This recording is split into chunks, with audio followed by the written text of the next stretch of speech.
महान राजा भरत की कहानी, दुष्यंत एवं शकुंतला की प्रेम गाथा। यहाँ हम एक ऐसी राजा और रानी की कहानी के बारे में बताने जा रहे हैं जिन्होंने एक दूसरे से डूबकर प्रेम किया, मगर ऋषि के श्राप की वजह से उन्हें वियोग झेलना पड़ा। दुष्यंत चंद्रवंशी राजा थे, वहीं शकुंतला ऋषि विश्वामित्र और स्वर्ग की अप्सरा मेनका की पुत्री थी। मेनका शकुंतला को जन्म देकर स्वर्ग लौट गई थी। उनके बाद ऋषि कर्ण ने ही शकुंतला को पाल पोसकर बड़ा किया। एक बार राजा दुष्यंत जंगल में शिकार करते हुए ऋषि कर्ण की कुटिया के पास पहुंचे।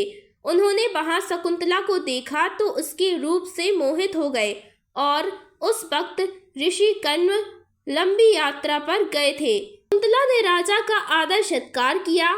दुष्यंत को शकुंतला की मेजबानी बहुत अच्छी लगी। उन्होंने शकुंतला के सामने शादी का प्रस्ताव रख दिया।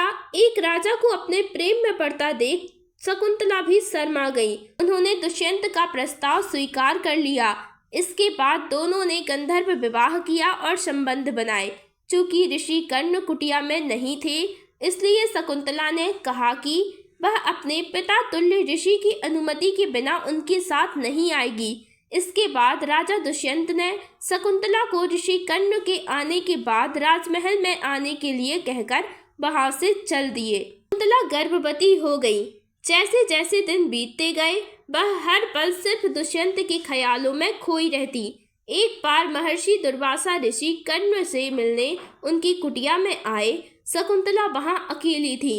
ऋषि दुर्वासा ने शकुंतला को आवाज दी, लेकिन वह दुष्यंत के ख्यालों में खोई हुई थी। शकुंतला ने ऋषि दुर्वासा की पुकार नहीं सुनी। उन्होंने इसे अपना अपमान समझा।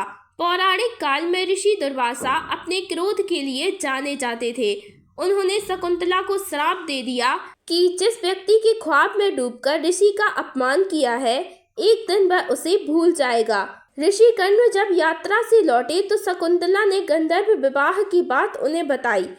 ऋषि ने शकुंतला को अपने पति के घर जाने की आज्ञा दे दी। गर्भवती शकुंतला अपने पति दुष्यंत से मिलने के लिए हस्तिनापुर की ओर निकल पड़ी।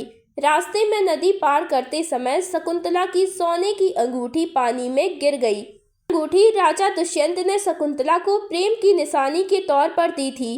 पानी में गिरी उस अंगूठी को एक मछली ने निगल लिया। दूसरी ओर ऋषि दुर्वासा के श्राप का असर हुआ और राजा दुष्यंत शकुंतला को पूरी तरह भूल गया। शकुंतला जब महल पहुंची तो दुष्यंत ने उन्हें पहचानने से इनकार कर दिया। शकुंतला ने अपने साथ बिताए सभी पल बताए और ये भी कहा कि उनकी कोख में दुष्यंत की संतान पल रही है। मगर राजा दुष्यंत को कुछ याद नहीं आया और शकुंतला को महल से बाहर निकाल दिया। इस बात से दुखी शकुंतला सब कुछ छोड़कर एकांत जंगल में चली गई। उन्होंने वहीं पर एक छोटी सी कुटिया बनाई और रहने लगी। शकुंतला ने एक तेजस्वी बालक को जन्म दिया, जिसका नाम भरत रखा गया। कई सालों बाद जिस मछली के पेट में शकुंतला की अंगूठी थी, वो एक मछुआरे के जाल में फंस गई। मछुआरे ने जब मछली को काटा तो सोने की चमचमाती अंगूठी को देखकर दंग रह गया। उस पर राजवंश की मोहर थी, इसलिए वो अंगूठी लेकर सीधा राजा दुष्यंत के पास पहुंच गया। राजा ने जब अंगूठी को देखा तो पूरी कहानी उसे याद आ गई। दुष्यंत को शकुंतला के साथ बिताया एक एक पल याद आया। फिर उसे अपनी भूल पर पछतावा हुआ। राजा दुष्यंत सब कुछ छोड़कर जंगल की ओर शकुंतला की खोज में निकल पड़े। कुछ दिनों तक दुष्यंत ने शकुंतला की तलाश की, लेकिन उन्हें कुछ नहीं मिला। एक दिन वे इंद्र से मिलकर हस्तिनापुर लौट रहे थे। तब बीच में ऋषि कश्यप का आश्रम नजर आया। राजा दुष्यंत ऋषि के दर्शन के लिए वहां रुक गए। तभी उन्हें वहां एक बालक नजर आया। वह शेर के साथ खेल रहा था। राजा दुष्यंत एक बच्चे को शेर के साथ खेलता देखकर अचंभे में पड़ गए। उनकी उत्सुकता बढ़ गई। उन्होंने बच्चे को उठाने के लिए जैसे ही हाथ आगे किया, तभी एक महिला की आवाज आई। महिला ने राजा से कहा कि इस बालक को मत उठाइए, इसके हाथ में बंधा काला धागा, अगर आपने उसे उठाया तो धागा सांप में बदल जाएगा और आपको डस लेगा। दुष्यंत से रहा न गया। उन्होंने बच्चे को गोद में उठाया और वो काला धागा टूटकर गिर गया। दरअसल वो बच्चा और कोई नहीं बल्कि शकुंतला का पुत्र भरत था। भरत को वरदान मिला था कि जिस दिन उसके पिता उसे गोद में लेंगे, काला धागा टूटकर गिर जाएगा। महिला को पता चल गया कि राजा भरत के पिता हैं। वह दौड़कर शकुंतला के पास गई और सारी बात बताई। शकुंतला को राजा दुष्यंत की खबर मिली तो वह दौड़कर चली आई। जैसे ही दुष्यंत ने शकुंतला को देखा, उसे पहचान लिया।